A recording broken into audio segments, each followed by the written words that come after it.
हिंगोली जिल्ह्यात आज पहाटे 1:37 भूकंपाचे धक्के जाणवले। सुरुवातीला अँड्रॉइड अर्थक्वेक अलर्ट सिस्टीमने भूकंपाची तीव्रता 4.2 रिश्टर स्केल असल्याचे दर्शवले होते। मात्र नंतरच्या अद्ययावत माहितीनुसार ही तीव्रता 4.4 रिश्टर स्केल इतकी असल्याचे स्पष्ट झाले आहे। आमच्या आधीच्या बातमीत सुरुवातीच्या माहितीनुसार 4.2 तीव्रतेचा उल्लेख करण्यात आला होता। आता सुधारित अहवालानुसार ती 4.4 असल्याचे समोर आले आहे। हिंगोलीपासून सुमारे 18 किलोमीटर अंतरावर या भूकंपाचे केंद्र होते। हिंगोलीसह नांदेडमध्येही मोठ्या प्रमाणात धक्के जाणवल्याने अनेक नागरिक मध्यरात्री घराबाहेर आले। दरम्यान काही भूकंप नोंदवणाऱ्या संकेतस्थळांनी पहाटे 2:18 3.6 रिश्टर स्केलचा आणखी एक धक्का नोंदवल्याचा दावा केला आहे।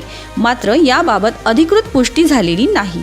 सुदैवाने या घटनेत कोणतीही जीवित किंवा वित्तहानी झाल्याची माहिती अद्याप समोर आलेली नाही।